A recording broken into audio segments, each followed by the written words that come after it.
Olá, sejam bem-vindos de volta. Aula 4, revisão do livro Benefícios Previdenciários em 7 aulas.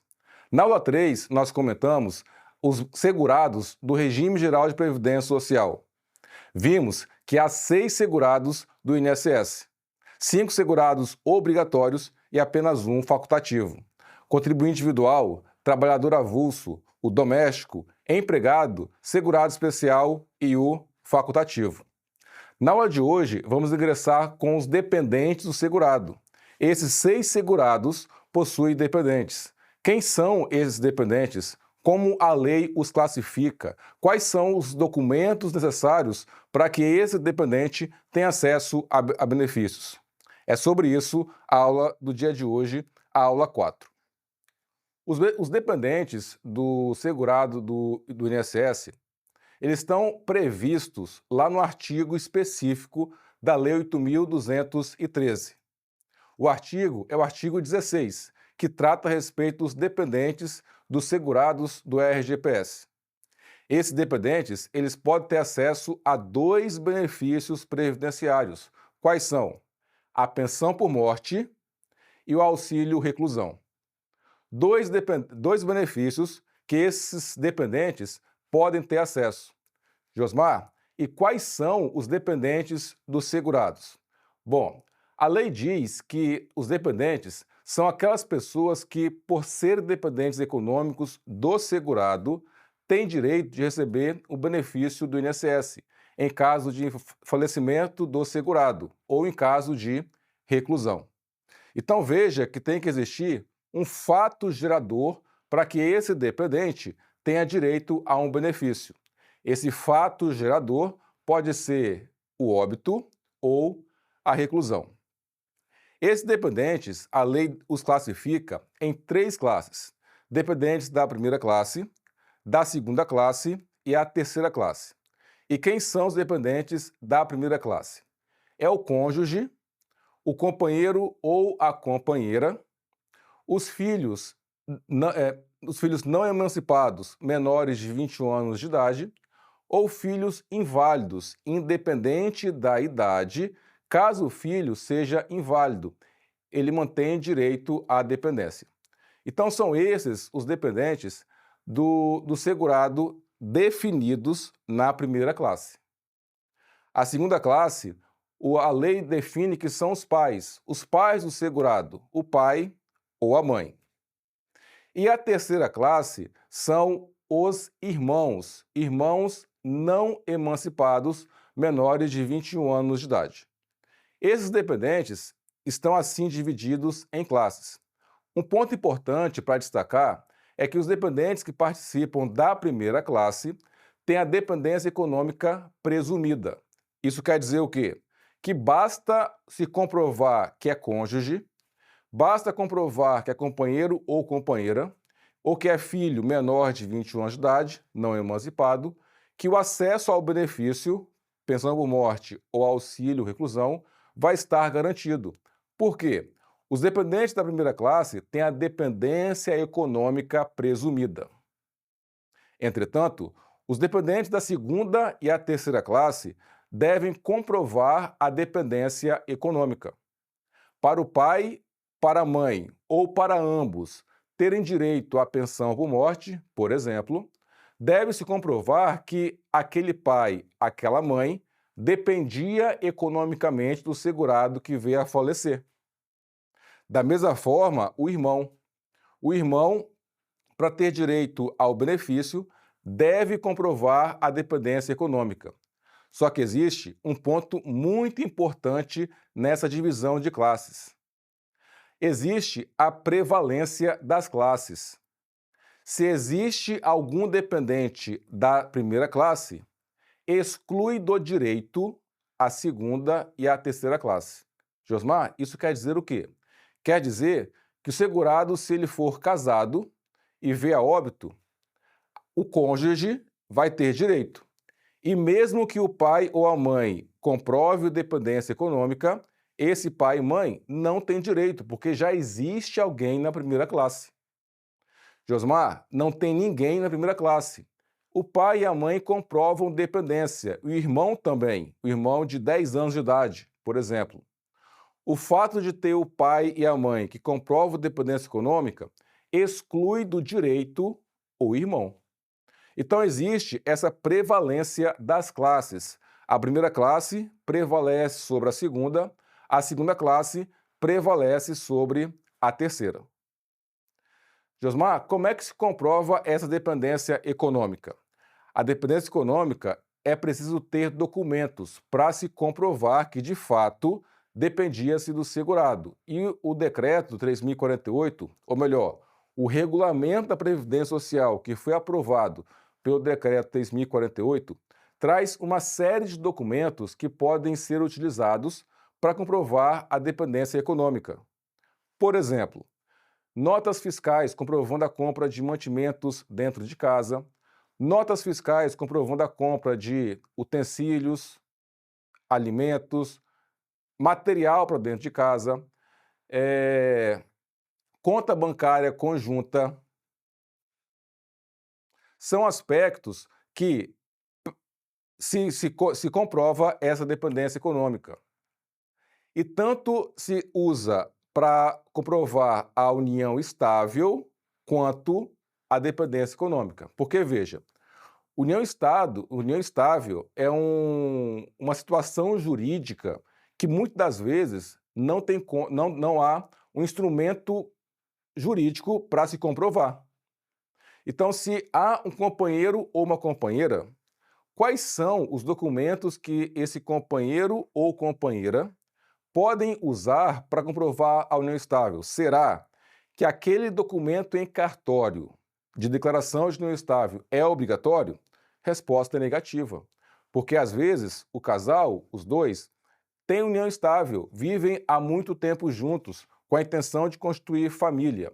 E a legislação protege essa entidade familiar, mesmo que não haja documento jurídico para se comprovar aquela união estável. Josmar, então como se comprova essa união estável? Bom, e aí, lá no decreto 3048, no artigo 22, tem uma relação de documentos que podem ser usados para se comprovar a união estável e também a dependência econômica. Os documentos são os mesmos. Como eu estava dizendo, notas fiscais para comprovar produtos para dentro de casa, alimentos, utensílios, conta bancária conjunta, seguro de vida, enfim, uma série de documentos que podem ser usados para comprovar tanto a união estável quanto a dependência econômica. Quantos documentos? 2 documentos. Agora, o regulamento define que esses documentos têm que estar dentro de períodos muito bem definidos. Tem que estar um documento dentro de 24 meses antes do óbito do segurado e outro documento além dos 24 meses do óbito do segurado. Então, esse aspecto também é importantíssimo de ser destacado, porque se exige esses 2 documentos, tanto para a união estável quanto para a dependência econômica, nesse lapso temporal de tempo. Então, o óbito foi quando? Foi hoje. Agora, vamos imaginar 15 de julho até 15 de julho de 2025. Em 2023, 15 de julho de 2023, até a data do óbito, tem que ter um documento. E de 15 de julho de 2023 para trás, tem que ter outro documento. E assim se comprova essa união estável ou a dependência econômica. Não confunda união estável com dependência econômica. Por quê? A união estável é uma característica de um dependente da primeira classe. Qual é o dependente? O companheiro ou a companheira. Esse companheiro ou companheira não precisa comprovar a dependência econômica, porque a dependência econômica é presumida. Esse companheiro ou companheira, ele participa de qual classe? Da primeira classe. Apesar de participar da primeira classe, ele deve comprovar, não a dependência econômica, ele deve comprovar a união estável. Entretanto, os participantes da segunda classe, pais e irmãos, eles devem, portanto, comprovar a dependência econômica. E mais um ponto de destaque, para não esquecer, que existem prevalência das classes. Primeira classe prevalece sobre a segunda classe prevalece sobre a terceira. Bom, e aqui está o esquema dessa relação de dependentes. Então, como eu falei, o artigo 16 da Lei 8.213. Gente, para o concurso, leia esse artigo, é importantíssimo. Porque, às vezes, o examinador ele vai te cobrar a literalidade da lei. Portanto, é fundamental você conhecer a Lei 8.213, é importantíssima de você ler, reler, fazer esquema, ver o artigo, combinar um artigo com outro, compreender o que fala a legislação. Essa lei é fundamental. O artigo 16, especificamente, trata a respeito dos dependentes dos segurados do INSS. Como eu falei, dependentes da primeira classe, da segunda classe e a terceira classe. E esse esquema aqui é fundamental de ser compreendido para que você entenda e enxergue quais são esses dependentes. A união estável, como eu disse, essa união estável entre o segurado e o seu companheiro, o seu parceiro, é equiparada a casamento para fins de dependência, desde que seja comprovada por documentos ou testemunhas. Não cabe somente testemunha. A testemunha, o INSS, define um procedimento chamado justificação administrativa. Isso quer dizer o quê? Se houver início de prova material, se houver início de documentos, esse interessado, dependente, pode indicar no mínimo 3 testemunhas, no máximo 6, para que elas sejam inquiridas, registrar um depoimento, a fim de comprovar esse fato ou aspecto. No caso de testemunhas, pode-se autorizar a entrevista? Pode, mas tem que ter pelo menos um documento. Agora tem um ponto importantíssimo. A pensão por morte é um benefício que não exige carência. A carência não é dispensada, ou seja, o segurado que vier a falecer com um mês de contribuição, ele pode gerar direito à pensão por morte para os dependentes. Só que existe uma regra agora muito bem estabelecida pelo legislador, que definiu que, em regra, a pensão por morte para o cônjuge, companheiro ou companheira é o benefício de apenas 4 meses. Ponto. Esse benefício para o companheiro ou companheira é um benefício que vai ser garantido por pelo menos 4 meses. Para esse benefício ter duração maior, é preciso que esse cônjuge, companheiro ou companheira cumpra 2 requisitos. Quais são? O primeiro é que haja comprovação de convívio com o segurado falecido por mais de 24 meses. Além disso, é preciso comprovar, no mínimo, 18 meses de contribuição ao RGPS. Então veja que não se trata de carência, se trata de uma exigência para que o benefício seja concedido para o cônjuge, companheiro ou companheira por prazo maior do que 4 meses. Josmar, o segurado veio a falecer, o segurado ou a segurada.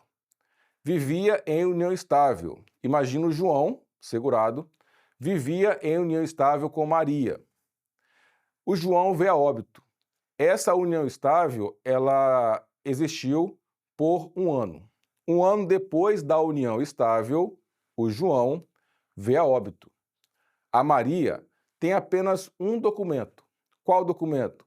a prova de meios de domicílio, um documento em nome do João, um documento em nome da Maria, uma conta de luz em nome do João, uma conta de telefone em nome da Maria. Em ambas as contas constam o mesmo endereço e, portanto, eles comprovam residência em comum. Tem apenas um documento. Nesse caso, pode ser autorizada a entrevista? O que você acha? A resposta é positiva. Por quê? Existe prova material, início de prova material, que é o quê? Esse endereço é mesmo endereço. Só que o fato de ter apenas um documento não se comprovou o convívio de mais de 24 meses antes do óbito. Isso quer dizer que documento de mesmo endereço mais a entrevista vai gerar uma pensão por morte para esse cônjuge, companheiro ou companheira por um período de 4 meses. Então veja que, em caso de entrevista com testemunhas para se comprovar a união estável, não há de se falar em pensão por mais de 4 meses. Por quê? Porque para ter uma pensão por mais de 4 meses, dependendo da idade do dependente, tem uma tabelinha que nós ainda vamos ver quando a gente estudar a pensão por morte, a gente vai ver que, a depender da idade do dependente, esse benefício ele pode ser de 12 meses, 2 anos, 3 anos, a depender da idade, ou até vitalícia, se a idade for superior a 44, 45 anos. Agora, se tiver só um documento e for indicada testemunha, esse benefício vai ter duração de 4 meses. Josmar, mas tem 2 documentos. Se 2 documentos estiverem dentro de 24 meses antes do óbito, concede-se por 4 meses, não há entrevista. Se um documento estiver dentro de 24 meses antes do óbito e além dos 24 meses antes do óbito, não há de se falar em entrevista, porque a união estável ela fica comprovada. Então veja que a entrevista ela só vai ser autorizada quando tiver um documento. E esse documento tem que estar em 24 meses antes do óbito. Josmar, e se tiver um documento muito antigo, só um documento muito antigo? Aí nem se autoriza a entrevista, porque não há início de prova material. Então, esse aspecto da entrevista é um aspecto muito importante, porque define se vai ser autorizado ou não esse procedimento que se chama justificação administrativa para se comprovar, portanto, essa união estável. Bom, o artigo 16 que eu havia comentado, está aqui, ó, artigo 16, que eu falei com vocês que é importantíssimo vocês lerem, que precisam estar compreendendo o que está previsto no artigo. O artigo 16 fala o seguinte: são beneficiários do RGPS na condição de dependente do segurado. Aí tem as classes. Primeira classe, o cônjuge, companheiro, a companheira, o filho não emancipado.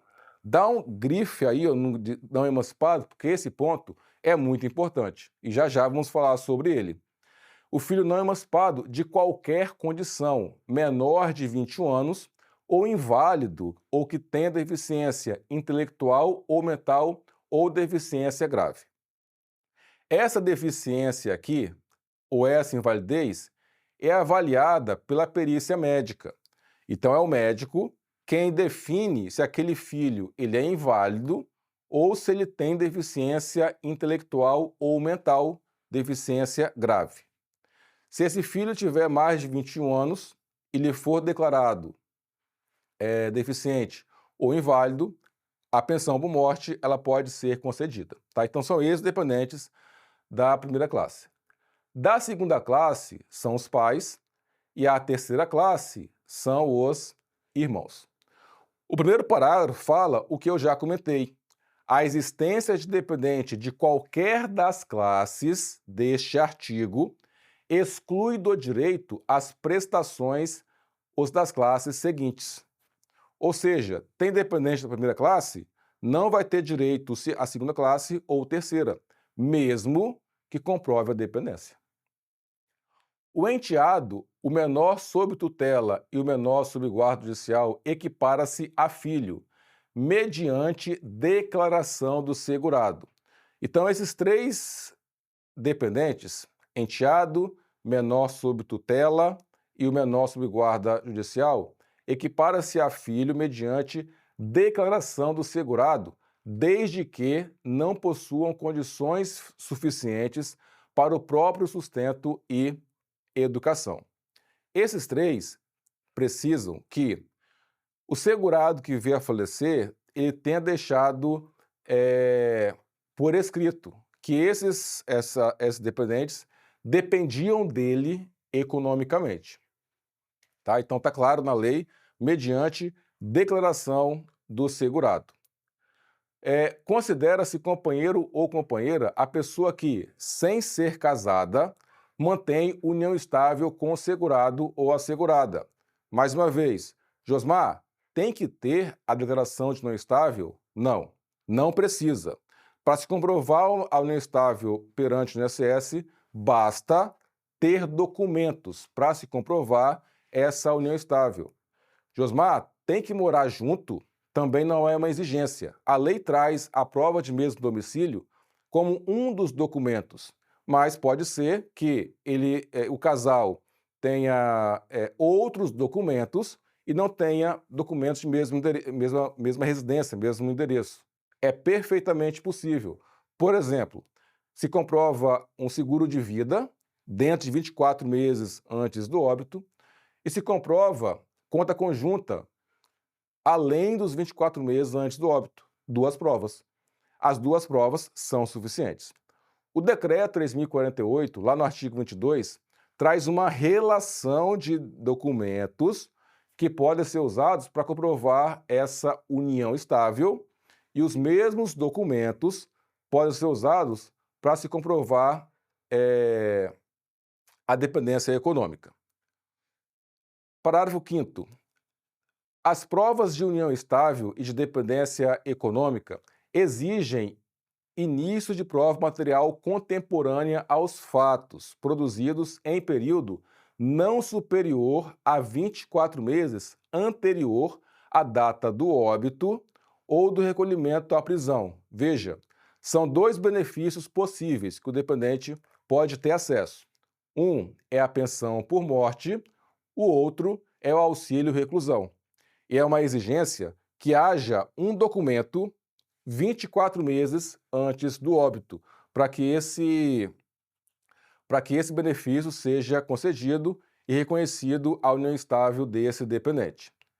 Não admitida prova exclusivamente testemunhal. Foi o que eu falei sobre a JA, que é a justificação administrativa, exceto na ocorrência de motivo de força maior ou no caso fortuito, conforme disposto no regulamento. Tá? Então, aí é caso fortuito, força maior, esse início de prova material fica dispensado. Emancipação. Veja que o dependente da primeira classe são os filhos não emancipados menores de 21. Josmar, o Código Civil traz uma série de hipóteses de emancipação. Uma hipótese prevista no Código Civil é quando a pessoa atinge 18 anos. 18 anos, ele atinge a plena capacidade civil e esse aspecto aqui, embora seja motivo de emancipação, não vai afastar aquela pessoa como dependente até os 21. Então veja, a idade é motivo de emancipação, mas não surte efeito para fins previdenciários. Por quê? A Lei 8.213 traduziu que o filho tem direito até os 21, bem como os irmãos têm direito até os 21. Agora, o que está aqui em vermelho são previsões de emancipação e, nesse caso o dependente se enquadre em alguma dessas hipóteses, ele vai deixar de ser dependente do segurado. Qual a hipótese? Por exemplo, o casamento. O casamento, a emancipação ocorre automaticamente quando o menor de 18 anos se casa. Nesse caso, o casamento confere ao menor, 16 anos para frente, a capacidade civil plena para todos os efeitos legais, independente da sua idade. Então, se uma pessoa casou aos 16 anos, ele se emancipa e vai deixar de ser dependente do segurado. Não tem direito à pensão por morte ou auxílio reclusão. Outra hipótese é a emancipação por concessão dos pais. Os pais outorgaram a emancipação do filho maior de 16. Essa hipótese, a emancipação parental, ela é um motivo para excluir aquela pessoa como dependente. Uma outra hipótese prevista no Código Civil é a colação de grau em nível superior é motivo para a emancipação. Mas veja que esse aspecto não está em vermelho e, portanto, não surte efeito para fins previdenciários. O jovem ele pode colar grau, ele pode se formar, para efeitos civis ele vai estar emancipado, mas não vai ter aplicação para fins previdenciários. Outro aspecto que vai surtir efeito para fins previdenciários é a emancipação pelo exercício de emprego público ou privado. Ele tomou posse em cargo público. E aí, 18 anos, tomou posse em cargo municipal, estadual ou federal. O fato dele tomar posse em cargo público é motivo de emancipação e vai excluí-lo da relação de dependentes. E, por fim, a emancipação por ação de comércio. Esse motivo é um tanto quanto subjetivo, porque o que a legislação prevê é que essa pessoa exerça comércio, atividade privada, mas que garanta a sua subsistência. Josmar, então quer dizer que a pessoa, se tiver um emprego, ela se emancipa? Não necessariamente, porque ela pode trabalhar, 18 anos, está trabalhando, mas aquela renda, ela pode dizer que ainda não é suficiente para se manter, e esse aspecto, como o Código Civil não definiu um valor, um teto, um limite, só o fato de alguém trabalhar, 16 anos, 17 anos, não é motivo por si só de emancipação, porque a lei define atividade comercial que garanta a sua subsistência. Bom, veja que o que está aqui em vermelho é motivo de emancipação e tem aplicação para fins previdenciários. É o filho não emancipado e o irmão não emancipado. Para a gente fechar, uma questão de prova que conduz muitos candidatos ao erro. Imagina a seguinte situação, está lá uma situação hipotética na sua prova, no concurso do INSS. João vive em união estável com Maria há mais de 5 anos. João veio a óbito. Maria, para ter acesso ao benefício previdenciário, deverá comprovar a dependência econômica por meio de 2 documentos. Um dentro de 24 meses antes do óbito, outro além dos 24 meses antes do óbito. A questão está certa ou está errada? Questão de prova. Pense, reflita e responda. A resposta está errada, porque a pegadinha do examinador foi na palavra dependência econômica. João e Maria vivem em união estável. Fato. Eles devem, portanto, a dependente deve, portanto, comprovar não a dependência econômica, e sim o quê? A união estável. Fique muito atento, porque o examinador, ele quer te pegar, o examinador, ele vai trazer pegadinhas na prova, no concurso, e você, como está comigo, você está ciente, você está atento de todas essas pegadinhas que o examinador pode te pegar. Se você ficou com alguma dúvida, algum aspecto que não ficou claro, por favor, registre aqui nos comentários a sua dúvida, o seu comentário, que é importante para nós. Até o próximo vídeo. Tchau, tchau.